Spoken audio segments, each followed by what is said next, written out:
The cabin by the lake. I never thought a simple weekend getaway could turn into the worst experience of my life. It was late summer, and my friends and I, Josh, Talia, and Brian, wanted a break from city life. We found a listing for a small lakeside cabin in northern Ontario. The pictures looked amazing. Wood-paneled walls, a fire pit, and a dock stretching right out into a perfectly still lake. The host's name was Carl. His only message after confirming the booking was short. "Keys under the mat. Respect the lake." We laughed about it, thinking he was just an old guy who didn't want his property trashed. But that sentence stayed with me. When we arrived, the place looked exactly like the photos, maybe even better. Surrounded by pine trees, quiet, no neighbors in sight. We unpacked, played some music, grilled burgers, and spent the evening by the fire. It felt peaceful. That night, around 1 a.m., I stepped outside to grab my hoodie. The lake was silent, not a sound, not even the usual buzz of insects. Then, out of nowhere, I heard a soft splash. I looked toward the dock, but it was too dark to see much. Probably a fish, I told myself.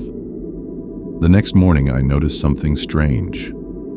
The wood on the dock was damp, even though it hadn't rained.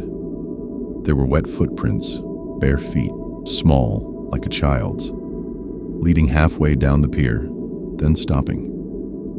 I pointed it out, but everyone brushed it off. That afternoon, we went swimming. The water was cold, darker than it looked in the photos. When I dove under, I saw something I still can't explain. A dark shape, maybe 20 feet down, perfectly still. It was too big to be a log, but it didn't move. I came up quickly and decided not to mention it.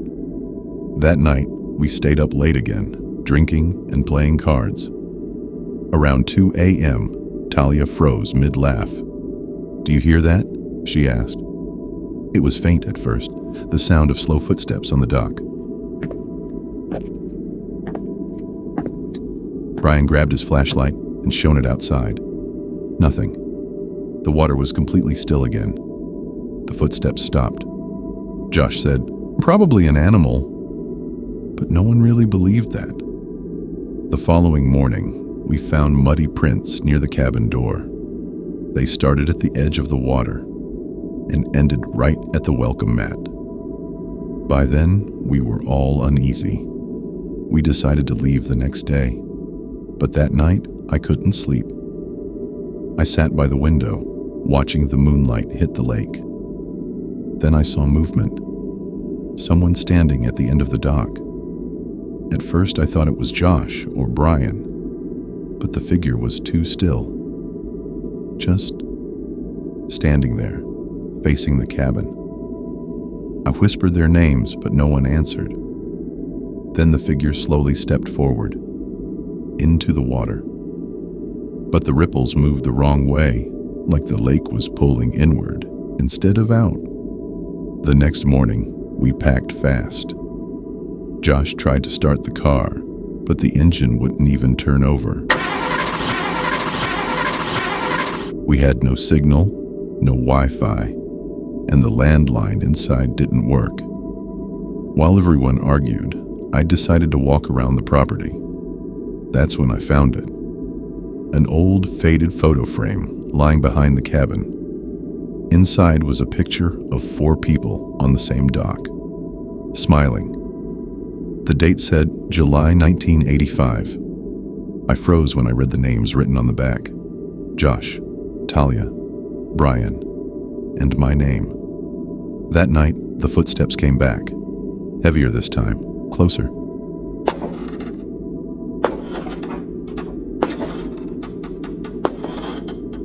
Then came 3 slow knocks on the door. We didn't move. We didn't breathe. And when the sun came up, the lake had swallowed the dock entirely.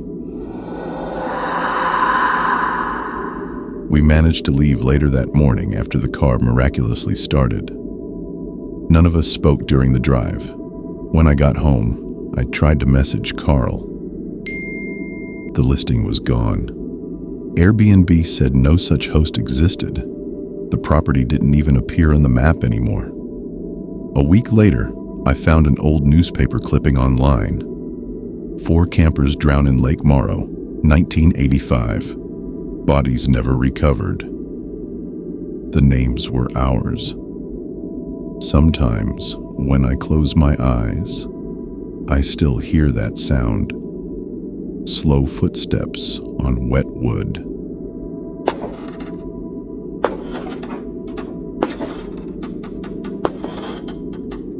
And the whisper of water rising again.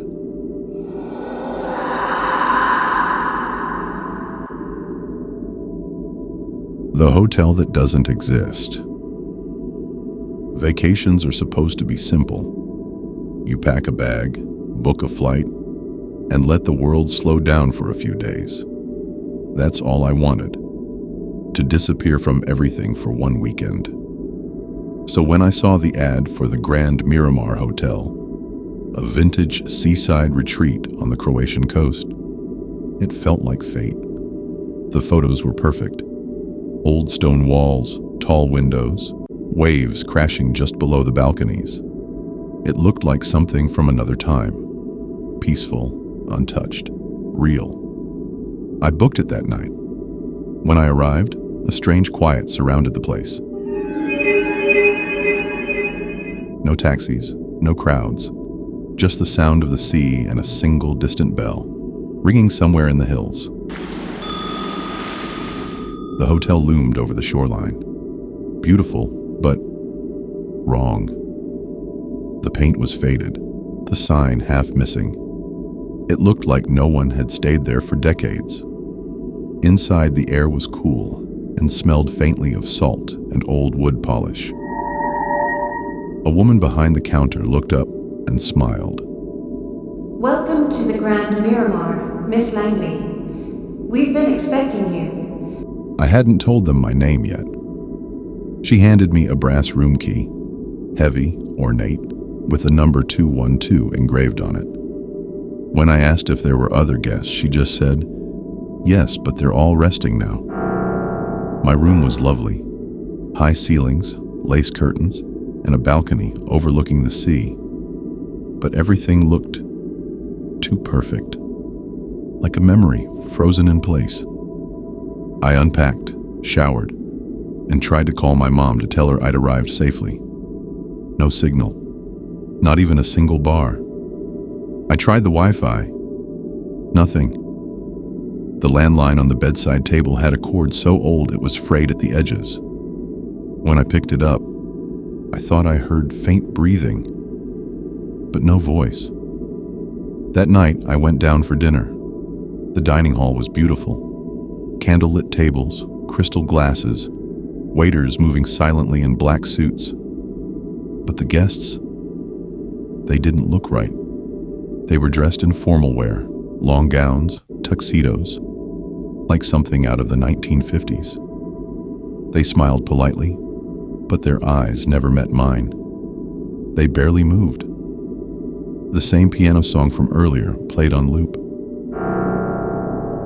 A waiter poured me a glass of wine. I asked where he was from.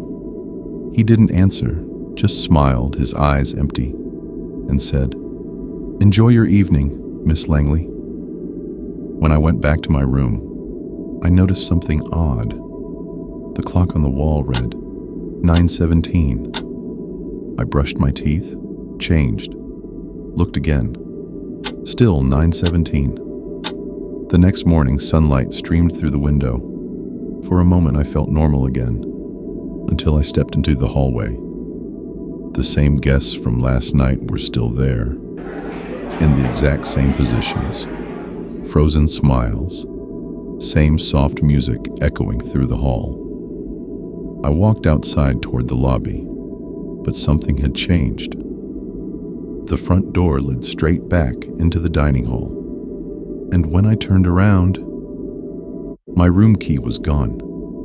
panic started to creep in. I asked the receptionist if she could call me a taxi. She looked confused. "A taxi, Miss Langley? We don't have taxis here." I pressed harder. "I just need to leave. I think there's been some mistake." She smiled, that same cold, practiced smile, and said, "There are no mistakes at the Grand Miramar." I slammed my hands on the counter. "Listen, I'm leaving." Right now, she didn't flinch. Instead, she leaned forward slightly and whispered, You already tried that. I turned and walked fast, up the stairs, down the hall, anywhere that looked like an exit. But every hallway looped back on itself. Every door opened to the same corridor, the same wallpaper, the same flickering chandelier. When I finally found a stairwell, I rushed down, but it led to the basement. It smelled of damp air and dust. There was a single room down there, lit by a swinging bulb, and on the desk, a guest book. I flipped through the pages, and my heart stopped.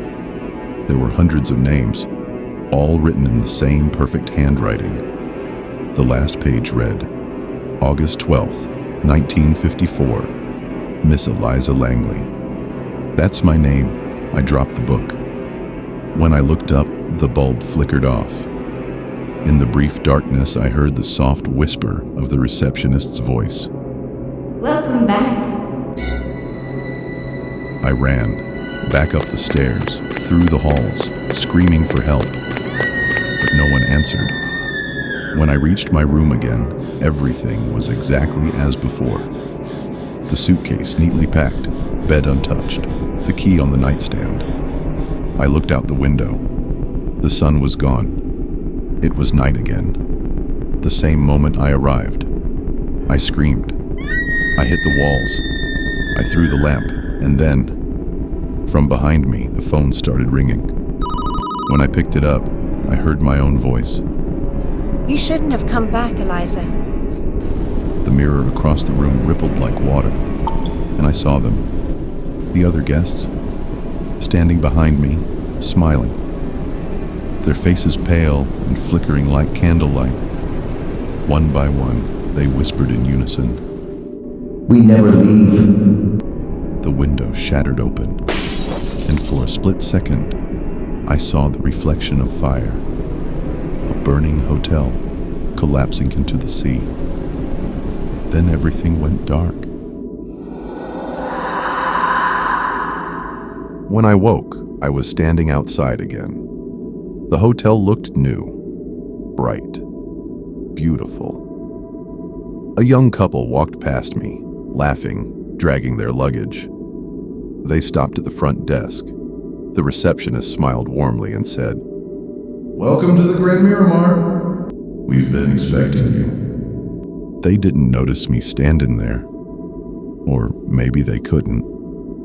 I looked at my reflection in the glass. I wasn't there. They say the Grand Miramar Hotel burned down in 1954. A fire started in the kitchen, spreading so fast that no one made it out. The cause was never found. But sometimes, if you're driving the coast road on a foggy night, you'll see it. The lights of a grand old hotel glowing by the cliffs, just for a moment. And if you ever hear the words, Welcome to the Grand Miramar, don't go in. Because once you do, you'll never check out.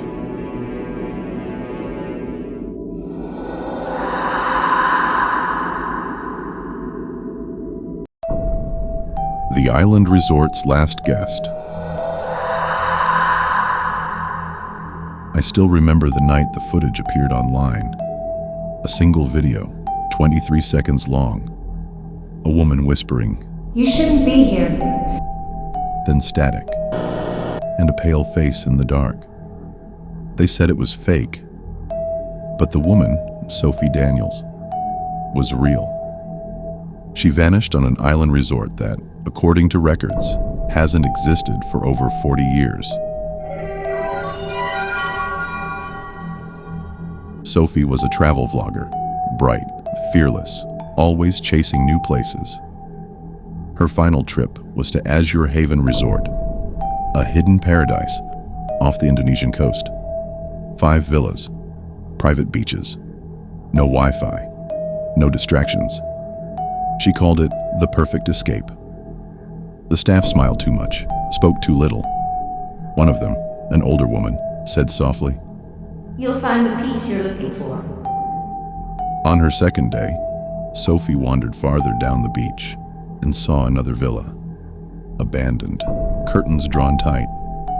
When she asked about it, a young staff member froze. That villa is not in use. Please don't go there. That night, her vlog caught faint humming outside her window, like someone singing underwater.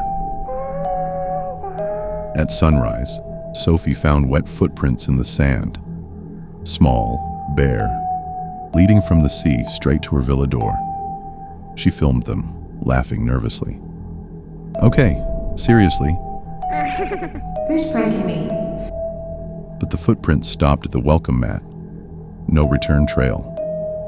When she asked the staff again, they all said the same words, like a script. The sea is not safe today. That night, the island changed. The wind stopped. The waves were gone. And in the stillness, Sophie heard knocking. 3 slow, deliberate knocks on her door. She whispered. Hello? No answer. The doorknob turned slightly, but never opened. Her vlog cuts to her face, lit only by her phone. They're standing outside, she whispers. I can see their shadows. The camera pans to the window. Empty beach, no one there. Her final long vlog entry shows her trembling hands. I looked at the villa's window and saw someone staring back. It looked like me. She turns the camera toward the mirror, and her reflection is smiling while she's not. Her breathing quickens. Behind her, a shape moves across the window, pale, dripping water. The video ends mid-screen. When her family didn't hear from her, authorities sent a team to Azure Haven. But when they arrived, there was no resort, only ruins, swallowed by vines and sea mist. Inside one structure, they found Sophie's luggage, folded clothes, untouched. Her GoPro lay, buried near the shore, still recording. The last 23 seconds of footage begin with Sophie whispering, Hello? Is someone there? The camera turns toward the empty villa. The door creaks open. Inside, 5 figures stand motionless, faces blurred, dripping seawater. The child's voice returns. You shouldn't be here. Sophie screams as the lens distorts.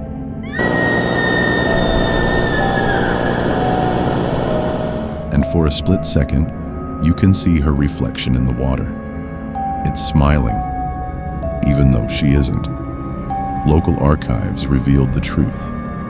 Azure Haven Resort was destroyed in a 1981 cyclone. 5 guests vanished, their bodies never recovered. Each drowned near their villa, just like the number of figures in Sophie's footage. But there's something stranger. Her booking confirmation. The website domain didn't exist. Not in 2023. Not ever. Locals say the island returns every few years, a mirage that calls out to travelers seeking peace. At night, fishermen hear laughter drifting over the waves. And sometimes, a woman's voice whispering, Welcome to paradise. So if you ever see a travel ad for Azure Haven Resort, pictures too perfect, prices too low, and a promise of peace and isolation, don't click it. Because once you book your stay, you've already checked in. Welcome back.